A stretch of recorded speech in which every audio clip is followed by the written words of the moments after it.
lagi, Shalom. Shalom. Salam sejahtera bagi kita semua. Jemaat yang dikasihi Tuhan, mari saat ini kita siapkan hati pikiran kita untuk masuk dalam hadirat Tuhan. Mazmur 84 ayat 11a. Sebab lebih baik 1 hari di pelataranmu daripada 1000 hari di tempat lain. Mari kita menyembah Dia, kita mengangkat hati kita dengan pujian, satu hal yang kurindu.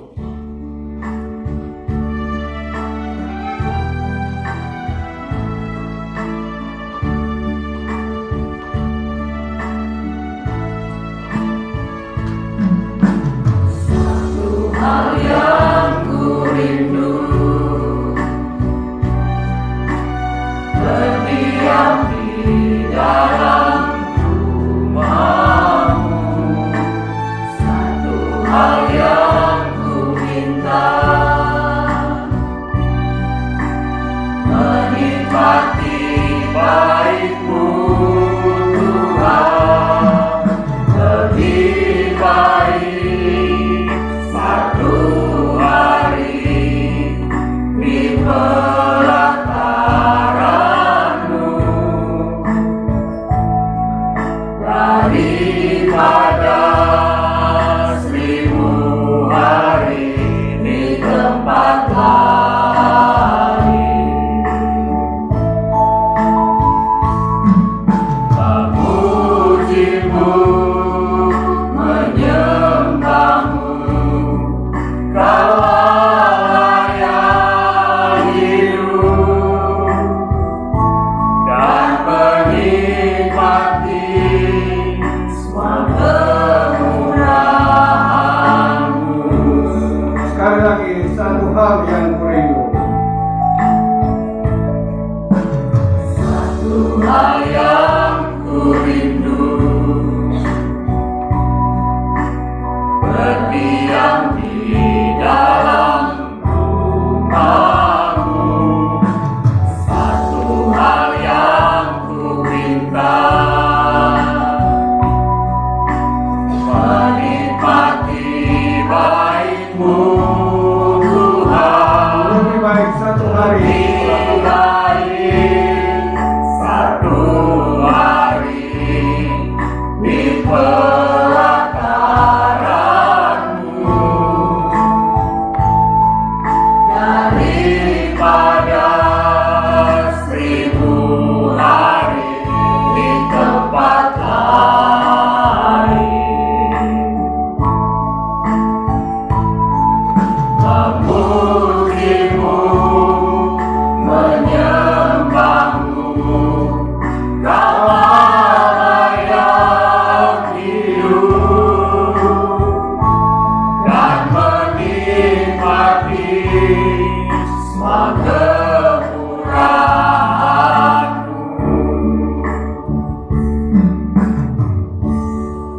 puji dan hormat patut kita berikan kepada Tuhan Yesus, karena Dialah Allah yang selalu menyertai kita. Jemaat yang dikasihi Tuhan, mari kita memuji Tuhan Allah kita, bermazmur bagi Dia, karena hanya Dialah yang besar dan ajaib. Mari kita semua bangkit berdiri, kita akan pujikan dengan pujian bersama malaikat di surga.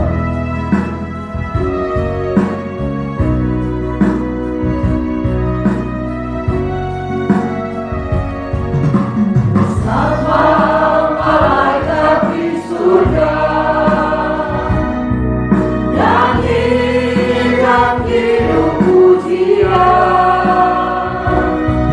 bermazmur bagimu, muliakan nama-Mu, Yesus, aku memuji-Mu. Tanganku ku angkat padamu, masuk dalam hadirat-Mu, rasakan kasih-Mu, ku jadi milik-Mu, Yesus, aku menyembah-Mu. Hosana, Hosana,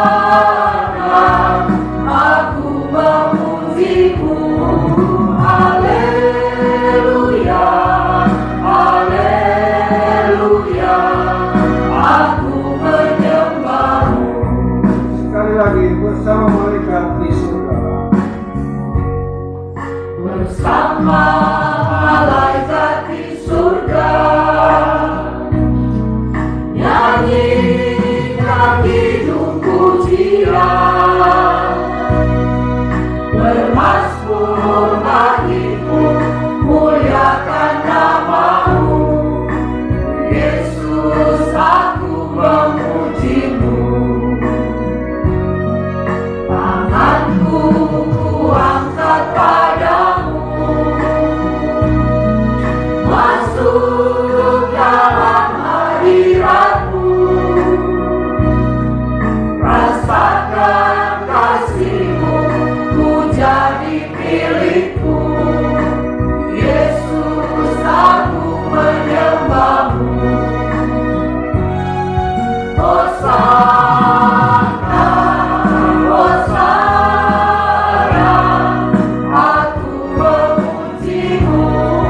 Haleluya, haleluya, aku menyembahmu. Hosana, Hosana,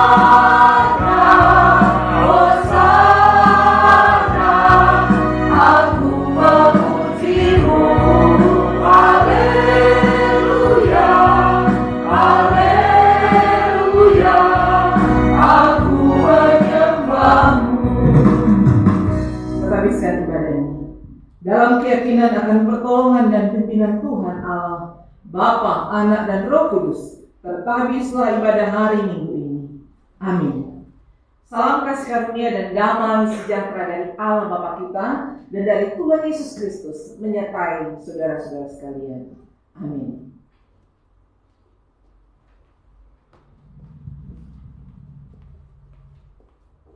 Kita tetap berdiri. Kita terus memuji nama Tuhan dengan mengangkat pujian. Pujian yang pertama, memasuki gerbangnya. Yang kedua, besarkan nama Tuhan. Memasuki gerbangnya dengan hati bersyukur. Masuki gerbangnya dengan hati bersyukur, halamannya dengan pujian. Kataku hari ini, harinya Tuhan, ku bersuka saja di rekanku. Jadi rekanku, oh jadi rekanku, ku bersuka saja di rekanku. Oh, jadi rekanku, oh jadi rekanku, ku bersuka saja di rekanku. Sekali memasuki gerbangnya. Masuki gerbangnya dengan hati bersyukur, halamannya dengan pujian. Kataku hari ini, harinya Tuhan, ku bersuka saja di rekanku. Jadi rekanku,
dosa?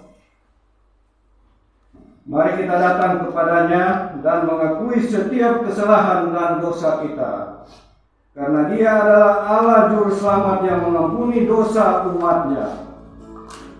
Dalam firman Tuhan yang berkata dalam Mazmur 32 ayat 5, dosaku kuberitahukan kepadamu dan kesalahanku tidaklah kusembunyikan. Aku berkata, aku akan mengaku kepada Tuhan pelanggaran-pelanggaranku dan Engkau mengampuni kesalahan karena dosaku. Mari kita pujikan sama-sama dengan pujian terlalu besar.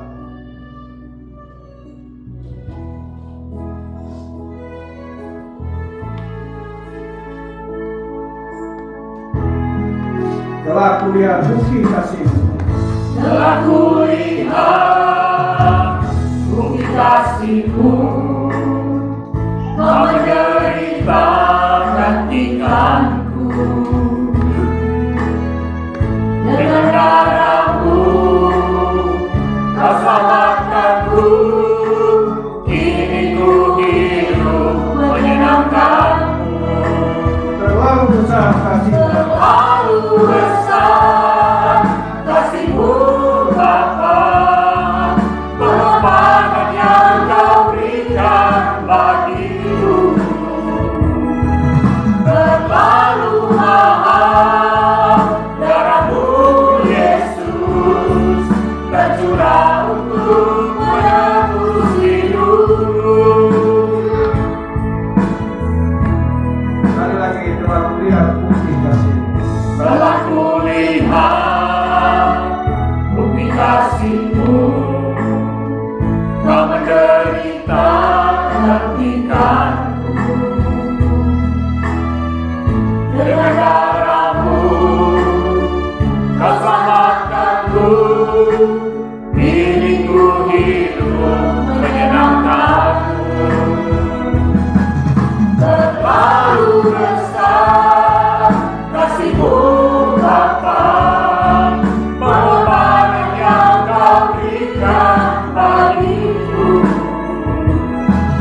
Terlalu mahal darah-Mu Yesus, tercurah untuk menebus hidupku.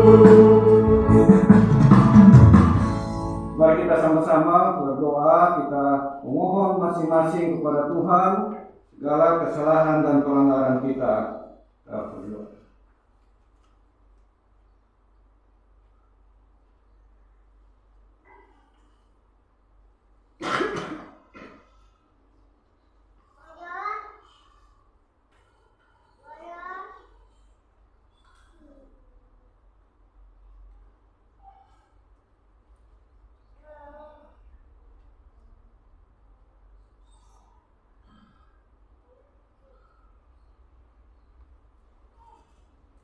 Bapa dalam surga, ini kami datang mengakui segala dosa dan pelanggaran kami.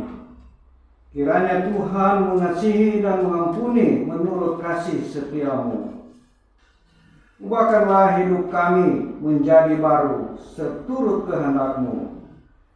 Inilah doa dan permohonan kami yang kami panjatkan dan alaskan dalam nama Tuhan Yesus Kristus, Juru Selamat kami yang hidup.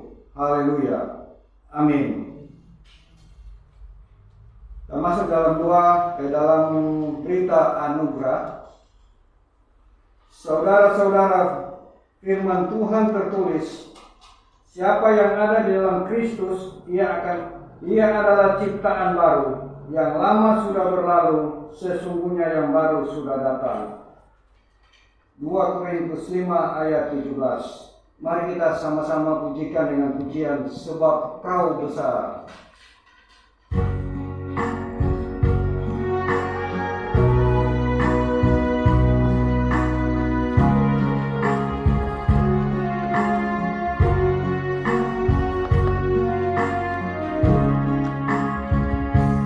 Bukti kemuliaan dan hormat, ku angkat suara pujian, ku agungkan kemuliaan dan hormat. Ku angkat suara pujian, ku agungkan namamu, sebab Kau besar, perbuatanmu ajaib, tiada seperti Engkau.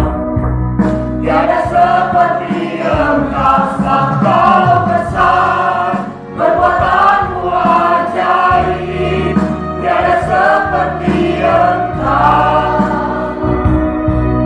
Tiada seperti Engkau. Sekali lagi, ku beri kemuliaan dan hormat. Ku beri kemuliaan dan hormat. Ku angkat suara pujian, ku agungkan namamu. Ku beri kemuliaan dan hormat. Ku angkat suara pujian, ku agungkan namamu, sebab Kau besar, perbuatanmu ajaib, tiada seperti Engkau. Tiada seperti Engkau, sebab Kau besar, perbuatanmu ajaib, tiada seperti Engkau. Tiada seperti Engkau.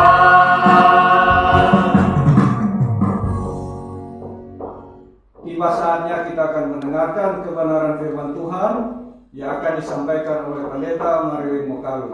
Untuk mempersiapkannya, mari kita semua bangkit berdiri dan kita pujikan dengan pujian Kau berfirman.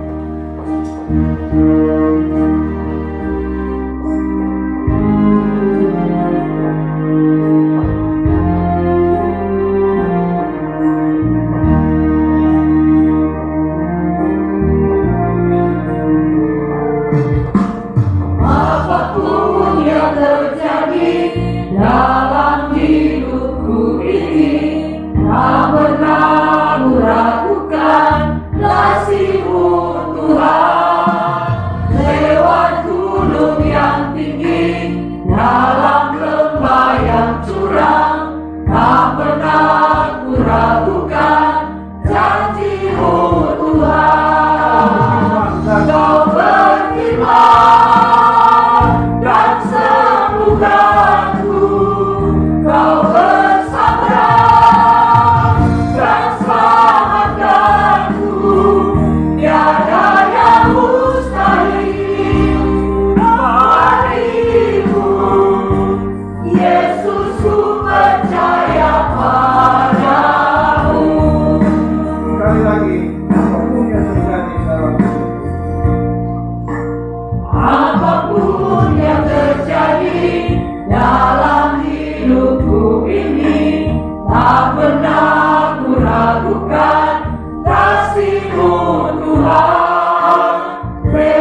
percaya di dalam nama Yesus bahwa tidak ada yang mustahil di dalam dunia yang penuh dengan kemustahilan ini Tuhan.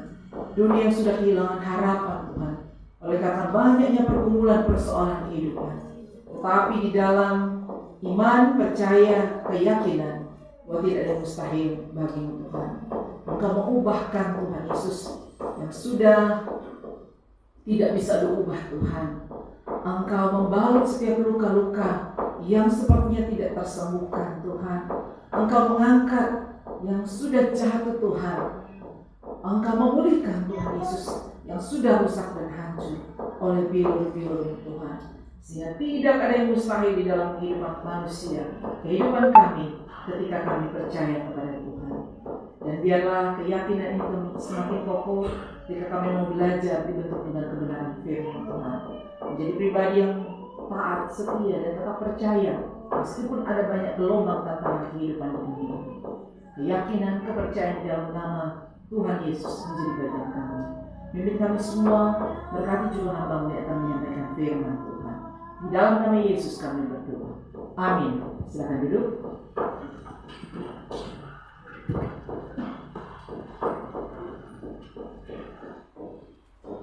Shalom Bapak Ibu Saudara. Puji Tuhan, kita bersyukur untuk kasih dan anugerah Tuhan yang tidak pernah berkesudahan di dalam kehidupan kita. Ya, selalu baru, tiada pernah berkesudahan. Ya, kasihnya itu tidak pernah berkesudahan dalam kehidupan kita. Kalau kita sering berkata sudah, selesai, cukup, tapi tidak pernah cukup kasih Tuhan dalam kehidupan kita. Sehingga bersyukurlah kita menjadi anak-anak Tuhan. Ya, anak-anak Tuhan yang sudah diberkati, anak-anak Tuhan yang sudah ditebus oleh darah yang kudus. Bapak Ibu Saudara yang kasih Tuhan, bulan November ini menjadi bulan keluarga. Ya, kerinduan kita semakin diperteguh, dikokohkan di dalam kehidupan kita, di dalam kehidupan keluarga, baik suami, istri, anak, dan orang tua. Bahkan terjadi juga di tengah-tengah persekutuan keluarga Jemaat GKRI Agape Bitung. Nah, Bapak Ibu Saudara, ada suami istri ya. Ada suami istri di dalam pertengkaran yang semakin memanas, mereka saling menuding satu dengan yang lainnya. Emosi sudah semakin tinggi, jadi suasana sangat memanas saat itu. Mereka tinggal di gedung atau rumah yang sangat luar biasa indah. Semua fasilitas tercukupi, ada semua, apa yang tidak ada. Di ruangan yang ber-AC itu tetapi suasana sangat-sangat panas ya, sangat panas. Mereka saling tuding satu dengan yang lainnya. Ya, saling tuding, saling tuduh, emosi begitu tinggi saat itu. Sehingga pada titik akhir sang wanita berkata, atau sang istri berkata, saya pikir menikah dengan kamu akan menjadikan rumah ini seperti surga. Kamu menjanjikan kepada saya, kamu akan memberikan surga di tengah-tengah kehidupan keluarga. Tapi yang saya alami, saya rasakan tiap hari adalah neraka. Panas membara tiap hari, tidak ada kedamaian di dalam kehidupan. Dan sang suami menjawab apa? Kamu pikir juga saya tidak merasa seperti kamu? Jangan kamu pikir cuma kamu yang merasakan hidup di neraka. Saya pun merasakan hidup seperti di dalam neraka. Bapak Ibu Saudara, setiap orang membangun kehidupan keluarga punya impian bukan? Bahwa keluarga ini, rumah yang kita bangun ini menjadi surga yang terindah. Bagi apa? Suami, istri maupun anak-anak. Sebagaimana tema kita, home sweet home, atau apa? Ya, rumahku, keluargaku adalah surgaku. Tetapi banyak keluarga Kristen, orang tua, suami, istri, anak-anak berkata bahwa di rumah ini saya tidak merasakan kedamaian, tidak ada sukacita, yang ada hanya apa? Rasa ingin keluar dari kehidupan, ingin keluar dari keluarga. Artinya apa Bapak Ibu Saudara? Kehidupan keluarga lebih banyak membangun house-nya daripada home-nya. Apa perbedaannya? Dalam bahasa Inggris, maaf. Membedakan antara house dan home. Home itu adalah sesuatu yang dibangun di dalam atau dibangun dengan hati. Tetapi kalau house itu yang dibangun adalah apa? Rumahnya, bangunannya yang dibangun dengan tangan. Tetapi home itu dibangun dengan hati. Di dalamnya, isinya, bukan perabotannya, tetapi isinya yang dibangun. Bukan cuma sekedar bangunannya. Kenapa banyak keluarga merasakan tidak sejahtera? Lebih banyak suka di luar rumah daripada di dalam rumah. Padahal rumahnya itu begitu indah, begitu bagus tertata dengan rapi, semua fasilitas ada, tetapi merasakan ini bukan rumahku, ini bukan rumah yang sesungguhnya. Sehingga banyak sekali impian yang belum tercapai di dalam membangun satu keluarga atau mencapai home sweet home. Rumahku, keluargaku adalah surgaku. Jadi begitu, bagaimana sih kita bisa mencapai ini? Home sweet home, rumahku, surgaku, impian yang begitu indah. Mari kita membuka bagian firman Tuhan di dalam Mazmur pasal 127. Mazmur 127, kita baca ayat 1 dan ayat 2.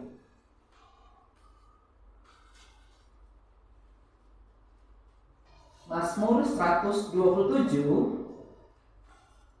ayat 1 dan ayat 2. Saya akan bacakan bagi kita semua. Bapak Ibu bisa menyimak. Berkat Tuhan, pangkal selamat. Nyanyian ziarah Salomo. Jikalau bukan Tuhan yang membangun rumah, sia-sialah usaha orang yang membangunnya. Jikalau bukan Tuhan yang mengawal kota, sia-sialah pengawal berjaga-jaga. Ayat 2, sia-sialah kamu bangun pagi-pagi dan duduk-duduk sampai jauh malam dan makan roti yang diperoleh dengan susah payah, sebab ia memberikannya kepada yang dicintainya pada waktu. Akan seperti di surga. Jawabannya spesifik. Jikalau bukan Tuhan yang membangun rumah, sia-sialah usaha orang yang membangunnya. Intinya cuma satu, Tuhan mengutamakan dan mengandalkan Tuhan di dalam kehidupan. Ya kan, Salomo sebagai penulis kitab ini memulai dengan prinsip apapun yang Anda lakukan, apakah membangun rumah, menjaga kota atau bekerja, tidak ada artinya tanpa Tuhan di dalamnya. Tidak akan ada artinya jika bukan Tuhan. 2 kali dia mengulang kata ini, jika bukan Tuhan, jika bukan Tuhan. Bahkan 3 kali dia mengatakan sia-sia, sia-sia. Ini menunjukkan bahwa satu-satunya kemungkinan bahwa Tuhan memberkati usaha Anda atau semuanya hanya kesia-sia belaka. Ya, ini sudah jelas sebenarnya, sangat jelas perkataan daripada Salomo. Nah, mengapa dia mengatakan demikian, menuliskan demikian? Karena kita semua memiliki kecenderungan berdosa untuk melihat diri kita, apapun yang dilakukan adalah karena usaha kita, karena saya, oleh karena kita, dengan bangganya kita melakukan karena saya, kalau bukan kita, kalau bukan saya. Sehingga menempatkan Allah itu menjadi peran yang kesekian, ya kan? Kesekian, bukan lagi kita, bukan lagi Tuhan, bukan lagi kemuliaan Tuhan, tetapi saya. Dengan penuh kebanggaan mengatakan saya. Karena kita tidak lagi melihat kebutuhan yang paling utama dalam kehidupan kita adalah Tuhan, tetapi saya dengan kekuatan saya. Apa yang ada pada saya? Sehingga pemazmur ini, dalam hal ini Salomo, dia menuliskan faktor terpenting dalam membangun kehidupan keluarga yang boleh dikatakan kehidupan yang memuaskan harusnya adalah kita berjalan dalam kerendahan hati dengan ketulusan di hadapan Tuhan, menyerahkan seluruh hidup kita, keluarga kita di dalam kasih karunia dan anugerah Tuhan.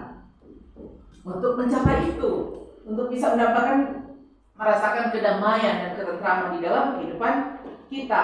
Kita mungkin bisa bekerja keras, berusaha mendidik anak-anak dengan baik, berkorban untuk mendapatkan apa yang kita butuhkan, bahkan keluarga butuhkan. Tetapi jika tidak ada berkat Tuhan, Salomo berkata semuanya adalah sia-sia. Artinya kalau boleh disimpulkan, home sweet Tuhan itu harus dibangun dengan mengakui apa? Ketidakmampuan saya, keterbatasan saya sendiri. Sehingga saya mencari Tuhan, kemurahan Tuhan, berkat Tuhan, kasih Tuhan, anugerah Tuhan di dalam kehidupan saya.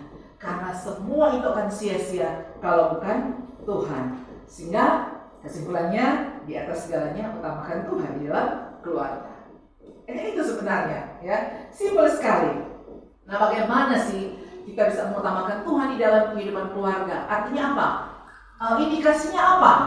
Sehingga Tuhan yang menjadi utama. Kelihatan dari mana Tuhan yang menjadi utama di dalam kehidupan keluarga kita? Yang pertama pastinya di dalam relasi dengan Tuhan. Kekristenan itu juga berbicara mengenai relasi kita dengan Tuhan. Keluarga itu harusnya juga berbicara mengenai relasi dengan Tuhan dan juga relasi dengan anggota keluarga yang ada. Relasi ini adalah hubungan antara Kalau berbicara relasi dengan Tuhan, relasi antara saya, keluarga saya dengan Sang Pencipta dan yang diciptakan. Hubungan antara Bapa dengan anaknya, bukan relasi yang dibangun atas ketakutan.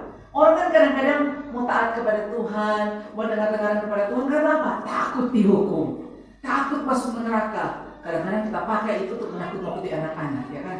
Biar kalau anak datang gereja mau masuk neraka. Sebenarnya tidak sesimpel itu kan menjelaskannya. Tetapi membawa keluarga kita, anak-anak kita datang kepada Tuhan, mengutamakan Tuhan, memiliki relasi intim dengan Tuhan bukan karena ketakutan, bukan karena hukuman, tapi karena cinta kepada Tuhan. Sehingga datang dengan apa? Ketulusan kepada Tuhan, membangun relasi dengan Tuhan. Kalau kita maju lagi di dalam pasal, Dia menciptakan, Dia punya segala-galanya atau tidak. Nah, betapa pentingnya relasi yang paling pertama dibangun bersama dengan Tuhan. Bapak Ibu Saudara, sebenarnya ironis sekali. Yang menulis kitab ini adalah Salomo. Kita tahu bagaimana kehidupannya, terutama di dalam membangun kehidupan keluarga. Di dalam rumah tangganya sendiri, dalam keluarganya sendiri tidak mendapatkan berkat apa-apa. Ya kan? Tidak mendapatkan berkat apa-apa. Artinya apa?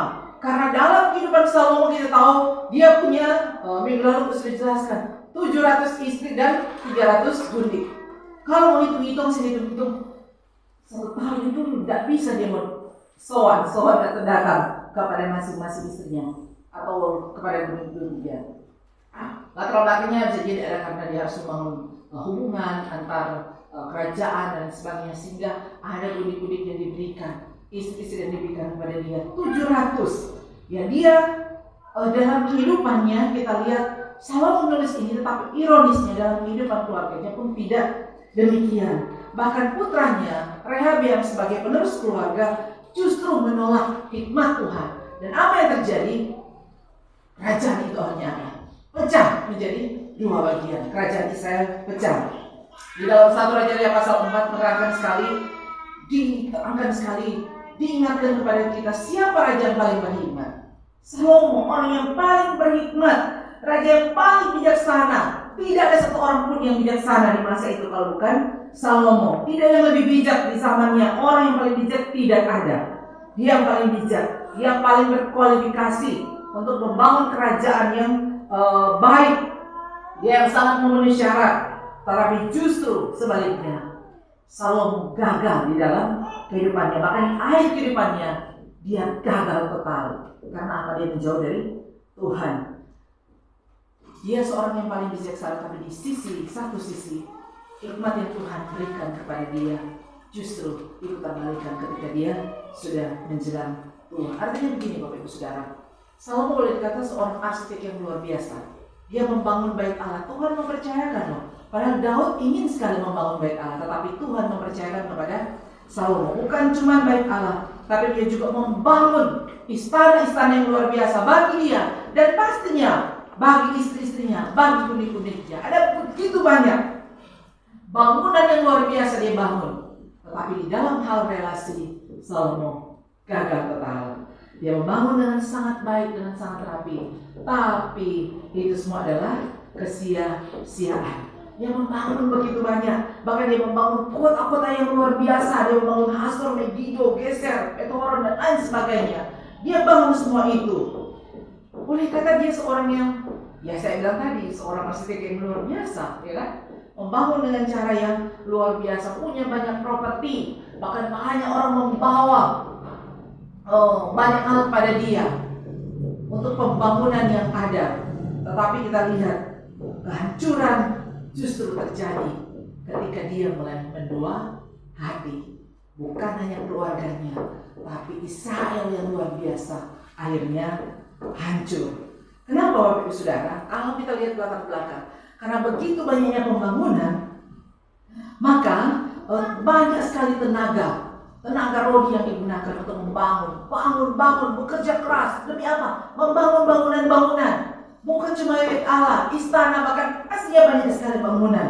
Sehingga ketika Salomo mati digantikan oleh Rehabeam, mereka berteriak-teriak kepada anaknya ini, kami ditindas terlalu lama. Tolonglah ringankan beban kami. Karena kehidupan mereka juga lebih banyak dengan apa? Membangun. Ringankan beban kami, tolonglah. Tapi apa yang terjadi? Rehabeam pertama mencari nasihat kepada para tua-tua yang bijaksana, kan? Dan mereka bilang, iya, kamu masih baru, ya kan? Berikanlah keringanan, jangan terlalu keras. Kasihan bangsa ini, mereka terlalu lelah untuk bekerja di dalam hal pembangunan rodi dan lain sebagainya. Tapi Rehabeam tidak puas. Dia cari lagi kepada siapa? Teman-teman seumurannya yang masih muda. Dan apa yang mereka sarankan? Oh, kamu harus menunjukkan kuasamu. Siapa kamu? Sebagai seorang raja yang kuat, raja yang hebat. Kalau perlu pakai cambuk biasa, pakai cambuk besi untuk menekan. Supaya mereka apa? Semakin sungguh-sungguh tunduk kepada engkau. Pilihan Rehabeam jatuh kepada siapa? Tua-tua atau yang muda?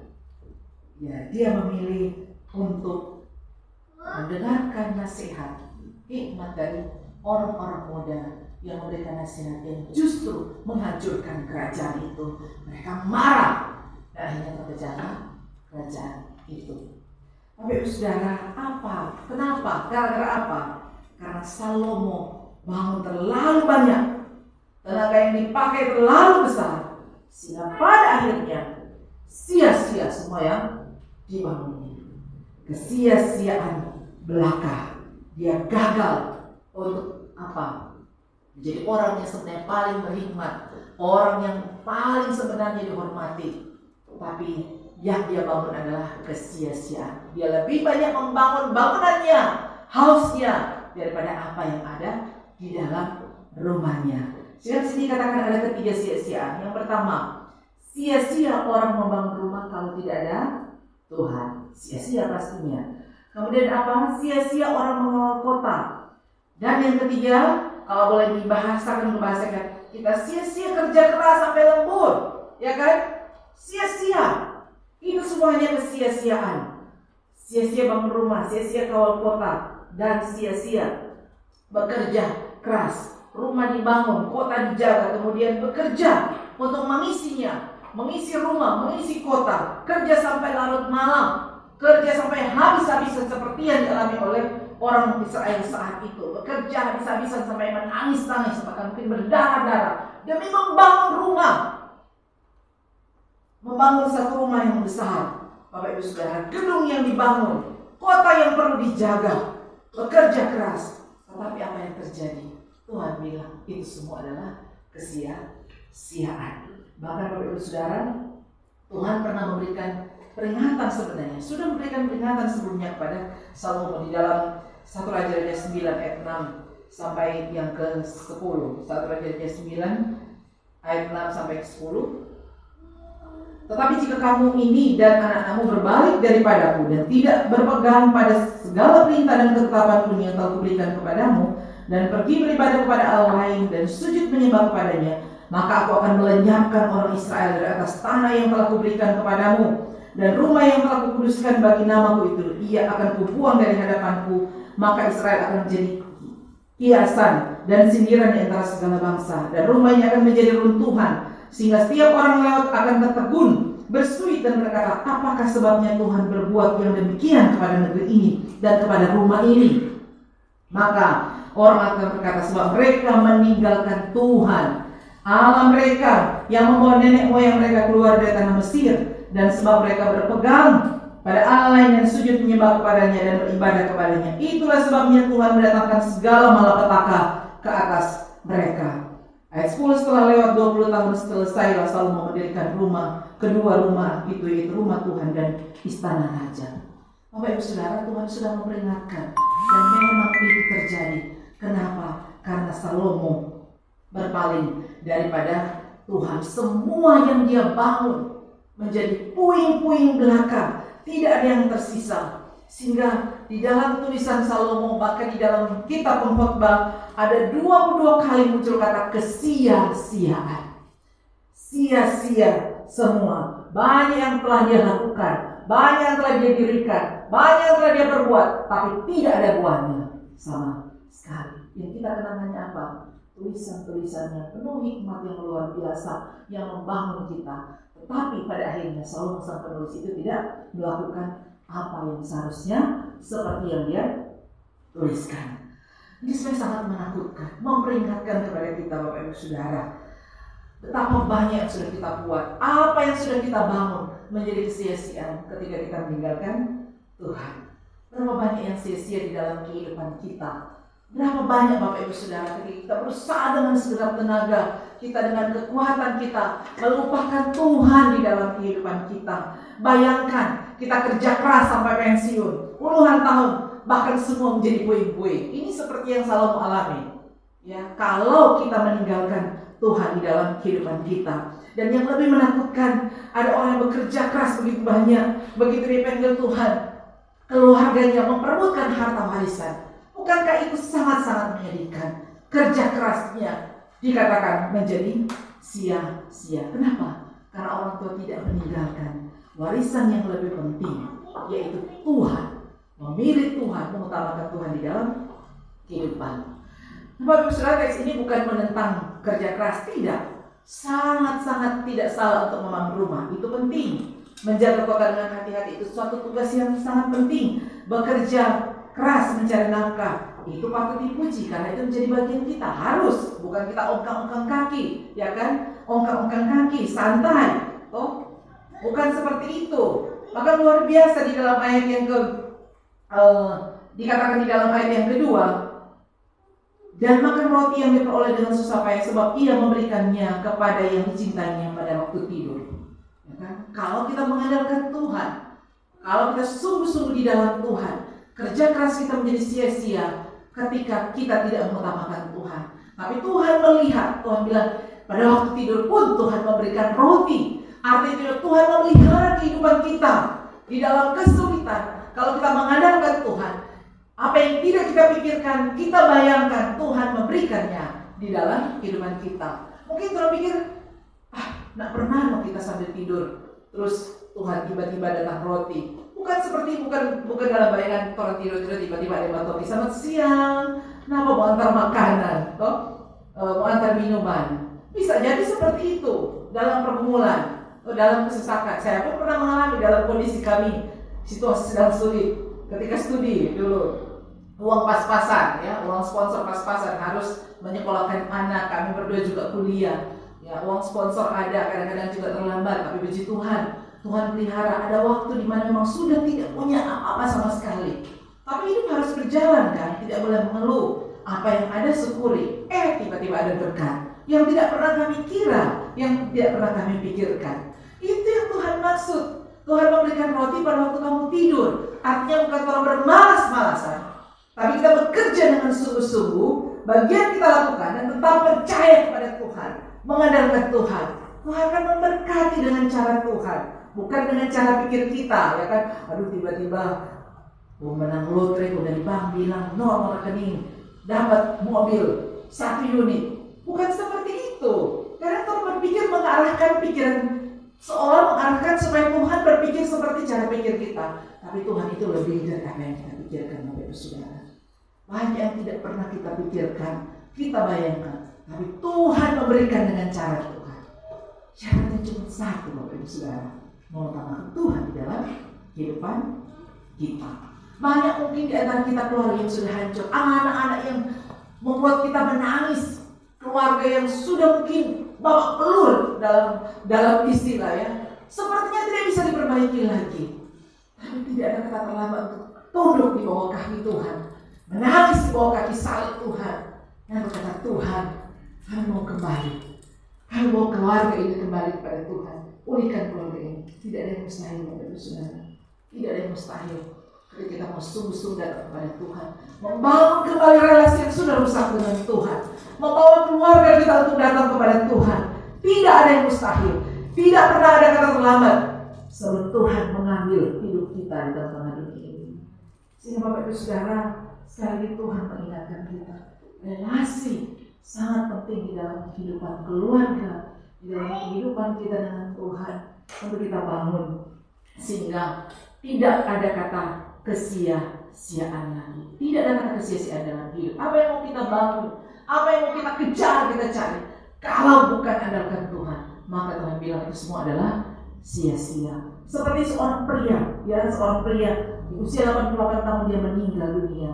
Dan ironisnya tidak ada satupun keluarga yang mau menemani dia sampai pemerintah pada akhirnya menguburkan jenazahnya tanpa nama, karena setelah ditunggu sekian minggu tidak ada keluarga yang mengakuinya. Siapa dia? Dia seorang pria yang pernah tercatat di Guinness Book of Records sebagai pemegang rekor pria yang paling banyak menikah, 29 kali. Dia punya 29 istri. Dia punya banyak sekali anak-anak tak terhitung banyaknya. Dia punya cucu-cucu yang begitu banyak. Dia mengejar terus mencari istri yang bisa memuaskan hasratnya, hatinya. Tapi apa yang dia temukan di akhir hidupnya semua adalah kesia-siaan. Tidak ada satu istri pun yang mau mengakui dia. Tidak ada anak-anak cucu satupun yang datang melihat dia. Berminggu kemudian dia dikuburkan tanpa nama. Tidak ada satupun yang tersisa. Semua hanyalah kesia-siaan. Kenapa? Karena dia bangun di dalam kesia-siaan. Apa yang dia bangun hanyalah kesia-siaan. Bapak Ibu Saudara, seberapa besar kita menghadirkan Tuhan di dalam kehidupan keluarga kita. Kalau kita melihat teks ini dengan teliti, kita akan menemukan bahwa Tuhan bukan hanya perlu dilibatkan dalam kehidupan keluarga, tapi dia harus menjadi aktor yang paling utama dalam kehidupan keluarga. Dia paling utama. Jika bukan Tuhan, artinya pokoknya satu kata, kalau tidak ada Tuhan, ya sudah, sia-sia, tidak ada gunanya. Jadi kembali saja kepada Tuhan, karena kamu membangun di dalam kesia-siaan. Tuhan yang membangun bukan hanya dilibatkan sebagai apa ya, kuli dan lain-lain, tapi dia adalah kontraktor utama di dalam bangunan kita. Artinya apa? Di dalam membangun, mengutamakan Tuhan dalam keluarga, kita mengajar keluarga untuk datang beribadah dengan tulus dan setia, ya kan? Dan apalagi ini, apa yang bisa mengalihkan kita dari tempat kecil, Indomaret, Alfamart? Waktu kita membuka pintu, apa pertama kali yang kita dengar? Ya, selamat datang di Indomaret. Ada yang bisa kami bantu, ya kan? Di bank-bank pun begitu ya. Selamat datang, ada yang bisa kami bantu. Artinya apa? Mereka membangun relasi, ya, mau membangun relasi, membuka hati. Nah, kita di dalam kehidupan keluarga boro-boro seperti itu, kan? Woi, cuy, kami ini bukannya selamat pagi, ada mungkin apa, ada tuh mau bikin, ada mau perlu. Apalagi kalau kehidupan keluarga sudah berjalan di atas 5 tahun, ya panggilan dulu babe, yang berganti jadi apa, woi, dan lain sebagainya. Relasi ini sudah mulai apa? Renggang, ya kan? Sudah tidak ada lagi apa sesuatu yang pernah, misalnya sulah melikok setua lagi, kuat. Masa yang mau panggil begitu? Ya, kalau saya paksa, Kok Yani bilang, sekali-sekali kok panggil yang, Kok Yani bilang, yang. Tapi itu untuk membangun relasi kembali. Karena kita sepanjang pernikahan, semakin usia itu bertambah, semakin seolah-olah kita semakin jauh. Bahkan mereka bilang, terus kok sama dengan berteman? Tidak boleh seperti itu. Hubungan suami istri adalah suami istri, hubungan dengan anak adalah dengan anak. Dan relasi itu harus dibarengi dengan respect atau rasa hormat. Rasa hormat, menghargai pasangan, menghargai orang tua, menghargai anak di tengah-tengah kehidupan keluarga. Tapi banyak orang ketika masuk di dalam keluarga, mereka sudah melewati batas respect yang ada, batas rasa hormat. Artinya apa? Kedekatan tidak bisa melewati batas toleransi. Ada batasan, yaitu rasa hormat, respect, bukan hanya di tengah keluarga, teman kerja, atasan. Kadang-kadang kita sudah melewati batasan itu, respect atau rasa hormat kita kepada atasan misalnya, karena selalu merasa selama selalu biasa, bos, gitu kan. Kadang-kadang kita melewati batas. Di dalam keluarga pun kadang-kadang kita sudah melewati batas. Rasa hormat, menghargai satu dengan yang lainnya sudah mulai memudar, ya kan. Sehingga pada akhirnya kita menganggap ya udah, so kita punya kuat, ya kita tak menghargai lagi. Sudah hebat kan? Ya, mungkin kita lebih menghargai motor yang jatuh daripada istri kita. Kalau berjalan sama-sama, kita jatuh di motor, suami dulu cari motor. Aduh kasihan, ini belum lunas kredit kok. Tapi istri sudah kan, sudah lunas kredit sudah dibayar lunas, sah. Motor masih kredit, Tuhan lebih sayang ini motor. istri atau suami. Dan ini batasan yang sudah dilewati, sehingga relasi menjadi tidak lagi baik di dalam kehidupan keluarga. Dan ini yang perlu kembali ya, kita dipulihkan, kita Tuhan memulihkan hati yang mungkin sudah mulai, kalau kita lihat aja senyap jelbah, nyes-nyes sama dengan 5 tahun lalu, senyap ada rasa. Bahaya kalau sudah ada rasa, ya kan? Maksud hilang rasa begitu sudah ada perasaan. Memang dalam rumah dibikin istri seperti pembantu, suami juga istri memperlakukan suami seperti pekerja. Doida, ya kan? Sudah ada rasa. Doida, mana gaji? Sini mana? Suami, tak kasih gaji, jangan lupa ngajak begini. Sudah tidak ada lagi rasa menghormati satu dengan yang lainnya. Dalam prinsip matematika 1 tambah 1 sama dengan 2 ya. Tapi dalam prinsip pernikahan 1 tambah 1 adalah 1. Tuhan bilang apa? Seorang laki-laki akan meninggalkan ayah dan ibunya menjadi satu, bersatu dengan istrinya sehingga keduanya menjadi satu. Menjadi satu. Tidak akan pernah benar-benar menjadi satu kalau tidak ada relasi. Relasi itu tidak akan berjalan dengan baik kalau tidak ada respect di dalamnya. Menghargai, menghormati satu dengan lainnya. Ucapan Yesus ini menantang kita dalam menjalankan kehidupan berkeluarga. Kita harus konsekuen. Tidak ada, hanya ada one way, satu jalan. No way out. Kalau barang boleh refund, toh yang biasa beli online, ada barang yang bisa refund. Kalau yang didapat ada cacat, nggak sesuai, refund.